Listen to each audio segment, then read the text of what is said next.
Dans la patrie de Kant, certains tuent à nouveau la raison. Ils tuent la raison pure et la raison pratique. Ils tuent la raison pure parce qu'ils n'apprécient pas ce que dit la raison pratique.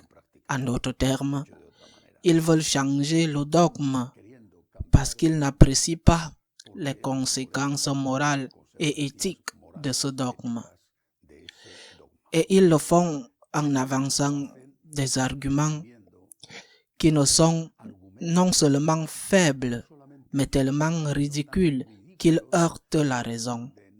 Je le répète, dans la patrie de Kant, on tue une fois de plus, une partie au moins, la raison.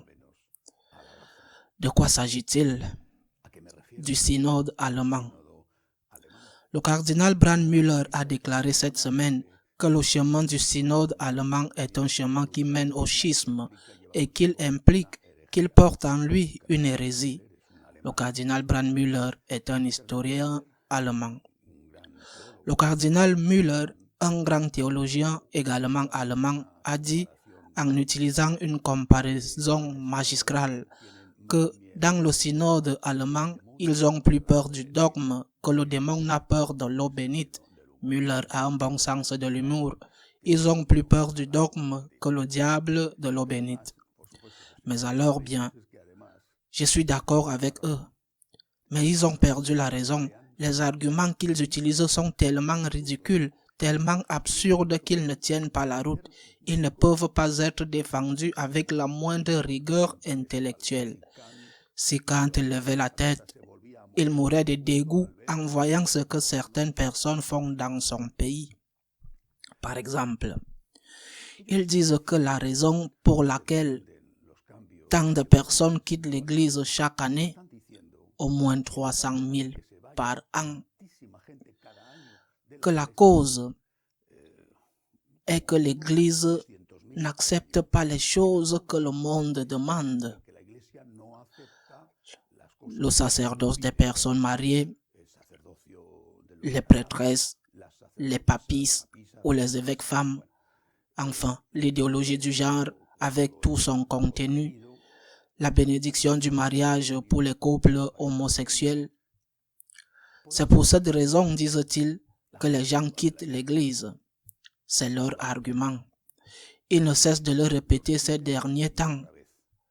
Mais si c'était le cas, la logique, ce que dit la raison, c'est que ces gens, ces catholiques qui quittent leur église, iraient à l'église luthérienne, parce que l'église luthérienne a, bien sûr, des prêtres mariés, mais elle a aussi des prêtres hommes et femmes, homosexuels, gays ou lesbiennes, qui vivent avec leurs partenaires. Ils bénissent les couples homosexuels sans aucun problème. En d'autres termes, ce que l'Église catholique rejette et qui, selon les pères du synode allemand, est la raison pour laquelle les catholiques quittent leur Église de manière aussi massive, l'Église luthérienne le fait. Il serait donc normal qu'en quittant l'Église catholique, ils viennent grossir les rangs de l'Église luthérienne et que cette dernière s'agrandisse chaque année. C'est ce que dit la raison, le bon sens. Mais ce n'est pas le cas et ils le savent. Et même en sachant cela, ils continuent à dire la même chose parce qu'au fond d'eux-mêmes, ils savent parfaitement qu'ils n'ont pas raison. Par exemple, en 2016, il y avait 23,6 millions de catholiques. Parmi les catholiques, là-bas, on les compte très bien parce que ceux qui ne payent pas ne sont pas catholiques. Il y avait 23,6 millions de personnes parmi les catholiques. Eh bien, un an plus tard, ces 23,6 ont été réduits à 23,3 millions de personnes. Ils ont perdu 300 000 catholiques en un an. Et qu'est-il arrivé aux protestants? En 2016, la même année, on comptait 21,9 millions de luthériens, de protestants en général, mais pas seulement les luthériens. Mais c'est que l'année suivante, ils sont devenus 21,5 millions. En d'autres termes, Non seulement les luthériens n'ont pas augmenté avec les catholiques qui quittent leur église, mais ils ont perdu davantage. Si en un an les catholiques ont perdu 300 000 personnes, les luthériens qui acceptent tout en ont perdu 400 000. On parle d'une crise des vocations. Et il n'y a pas de vocation. Les jeunes n'entrent pas au séminaire, disent-ils, parce qu'ils ne peuvent pas se marier. Mais qu'en est-il des protestants? Cette même année, les données sont les suivantes. En 1999, se sont ordonnés, et j'utilise ce terme pour ainsi dire, 975 pasteurs luthériens. J'utilise parce qu'ils n'acceptent pas le sacrement de l'ordre. Mais parmi ces 975 personnes, il y avait des hommes, des femmes et même des laïcs qu'ils appellent ministres de la communion. Je ne sais pas si c'est l'équivalent des ministres extraordinaires de l'Eucharistie chez les catholiques. 975, bien. Cette même année, les catholiques ont ordonné 214 prêtres. Mais en 2016, les protestants, je le répète entre guillemets, ont ordonné 322. Le nombre d'ordinations a été réduit de 67%. Au cours de cette même année 2016, les catholiques ont ordonné 77 prêtres, une forte réduction de 214 à 77, mais une baisse de 64,1%. En d'autres termes, la baisse des ordinations chez les protestants aux mêmes dates avait été de 67% à 64%. Il y avait plus de pasteurs ordonnés dans l'église luthérienne que de prêtres ordonnés dans l'église catholique. Les catholiques n'acceptant que des hommes, exigeant de la chasteté. Ils la pratiqueront ou non, selon les cas, mais exigeant de la chasteté, n'acceptant que des hommes. Les luthériens qui acceptent les hommes, les femmes, qui ordonnent même les laïcs, ont diminué leur vocation beaucoup plus, ou du moins plus que les catholiques. Non seulement les catholiques ne quittent pas leur église, l'église luthérienne, mais les luthériens perdent davantage. Ils perdent plus de fidèles et plus de pasteurs. Comment peuvent-ils alors dire que la cause du départ des gens est que l'Église n'accepte pas ce paquet de mesures que les luthériens ont déjà? Je le répète, si Kant levait la tête, il mourrait de dégoût devant ce que certains font de la raison dans son pays.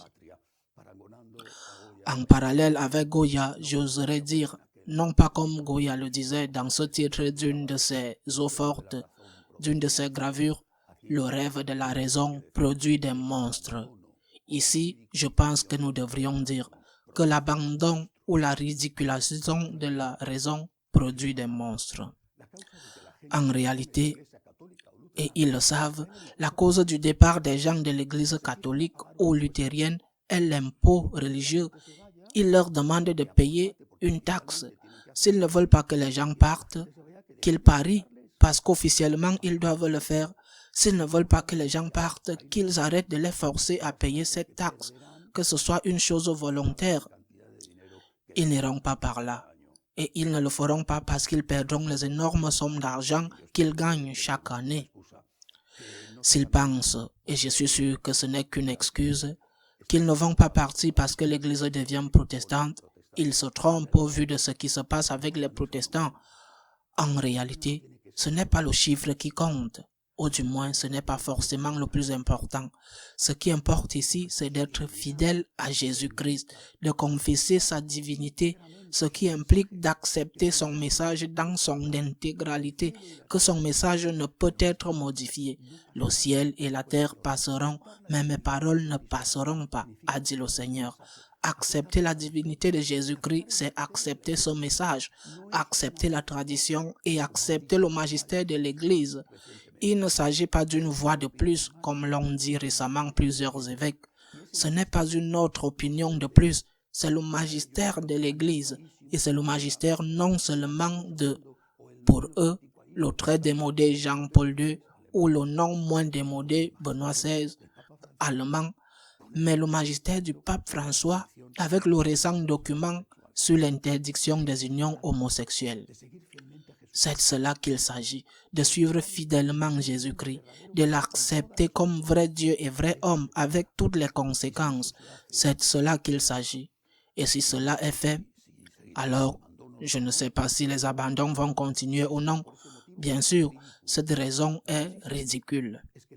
Ce que je sais, c'est que ceux qui resteront aimeront leur Église et ils la soutiendront financièrement en faisant le sacrifice qu'ils doivent faire, sans se soucier de ce qu'ils doivent payer, parce qu'ils auront trouvé dans l'Église ce qu'ils cherchent, le chemin qui les mène à Dieu, le chemin, le salut qui les rapproche de Jésus-Christ à travers cette Église que Jésus-Christ lui-même a fondée.